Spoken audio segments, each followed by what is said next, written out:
आज ही Doubtnut app download करें। Doubtnut पर होगा अब आपके सभी मैथ्स, केमिस्ट्री, फिजिक्स और बायोलॉजी डाउट्स का सफाया। बस अपने क्वेश्चन की फोटो खींचो, उसे क्रॉप करो और तुरंत वीडियो सोल्यूशन पाओ। Download now. In this question, we have given two blocks, each of mass m, are connected to a spring of a spring constant k. If both are given velocity v in opposite directions, then the maximum elongation of the spring is. हमें क्या calculate करना था? Maximum elongation of the spring. देखो अभी initially दो block हैं जिनके same masses से एक स्प्रिंग से कनेक्ट किए गए हैं, तो हमें क्या कैलकुलेट करना था?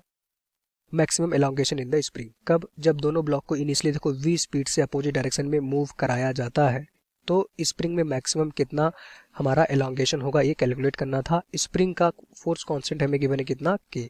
आपको पता होगा इनिशियली ये वाली डायरेक्शन थी जब स्प्रिंग अपने देखो ओरिजिनल लेंथ में थी। अब दोनों ब्लॉक को v स्पीड से दूर की तरफ ले जाओगे तो एक ऐसा मोमेंट आएगा कि एक ब्लॉक यहाँ पे पहुंच चुका होगा, मैं यहाँ पे बीडी बना लेता हूँ सेकेंड मोमेंट का, और एक ब्लॉक यहाँ पे पहुंच चुका होगा। जब स्प्रिंग में मैक्सिमम एलोंगेशन आएगा तो आप देख सकते हो कि ये स्प्रिंग इस तरह से खिंच चुकी होगी और दोनों ब्लॉक रेस्ट में आ जाएंगे। स्प्रिंग में मैक्सिमम एलोंगेशन तभी आएगा जब ये दोनों ब्लॉक रेस्ट में आ चुके होंगे। ठीक, रेस्ट में, तो दोनों ब्लॉक रेस्ट में आ जाएंगे। अब यहाँ से एनर्जी कंजर्वेशन लगा दो, तो यहाँ पे मैं लगा सकता हूँ एनर्जी कंजर्वेशन। एनर्जी कंजर्वेशन क्या होता है? यहाँ पे देखो इस पूरे सिस्टम की एनर्जी हमारा कंजर्व रहेगी। क्यों? क्योंकि यहाँ पे जो फोर्स लग रहा था वो हमारा देखो स्प्रिंग फोर्स है।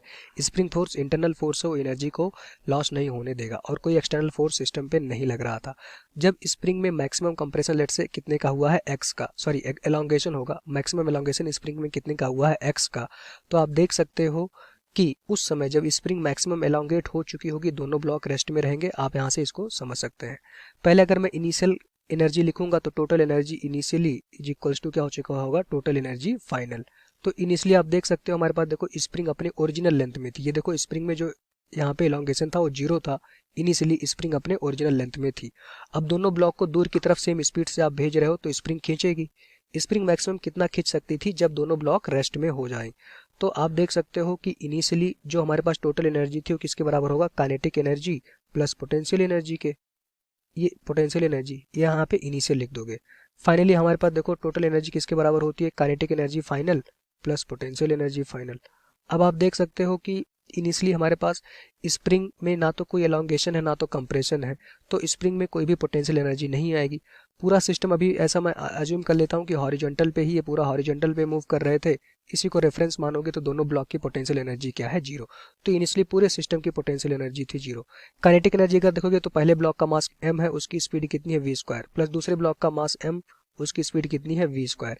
अब यहाँ पे कल जल्दबाजी में हम कहेंगे एक की स्पीड अपोजिट डायरेक्शन में है, तो आप यहाँ पे माइनस साइन क्यों नहीं लिखे? क्योंकि हमें पता है काइनेटिक एनर्जी लिखते समय डायरेक्शन नहीं देखा जाता है, सिर्फ मैग्नीट्यूड लिखा जाता है क्योंकि ये स्केलर क्वांटिटी है। अब फाइनली देखोगे हमारे पास दोनों ब्लॉक रेस्ट में आएंगे तो दोनों ब्लॉक की काइनेटिक एनर्जी हो चुकी होगी 0 प्लस।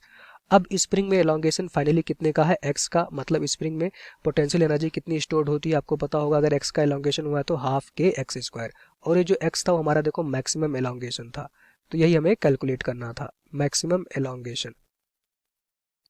वो कब आएगा? जब दोनों ब्लॉक रेस्ट में आएंगे तो फाइनली ब्लॉक की काइनेटिक एनर्जी 0 हो चुकी होगी।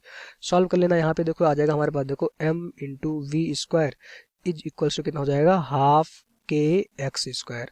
तो यहाँ पे आ जाएगा 2mv स्क्वायर डिवाइडेड बाई आ जाएगा k, और इसकी वैल्यू कितनी हो जाएगी? एक्स स्क्वायर के बराबर। अगर आपको x की वैल्यू कैलकुलेट करनी थी तो यहाँ पे आ जाएगा हमारे पास देखो रूट 2m बाई के इंटू आ जाएगा हमारे पास देखो v। ये आ गया स्प्रिंग में मैक्सिमम एलोंगेशन। तो कितना आया हमारे पास देखो रूट 2m बाई के इंटू वी स्क्वायर। अच्छा, इसको ऐसे भी तो मैं लिख सकता था कि यहीं से, अगर यहाँ से देखो इसको ऐसे भी लिख सकते थे 2mv स्क्वायर बाई के, इसका पूरा रूट ले लो इंटू ये बराबर आ जाएगा हमारे पास देखो x के। अब यहाँ पे अगर v स्क्वायर रूट के बाहर निकालोगे तो सिर्फ v आएगा, ठीक, क्योंकि स्क्वायर था। तो x की वैल्यू देखो ऑप्शन नंबर 2 हो जाएगा, 2mv square divided by k आ जाएगा। तो स्प्रिंग में जो मैक्सिमम एलोंगेशन आएगा उसकी वैल्यू ये आएगी। Thank you. क्लास 6 से 12 से लेके नीट, IIT, जेई मेंस और एडवांस के लेवल तक 10 मिलियन से ज्यादा स्टूडेंट्स का भरोसा। आज ही डाउनलोड करें डाउटनेट ऐप या व्हाट्सएप कीजिए अपने डाउट्स 8400 400 400 पर।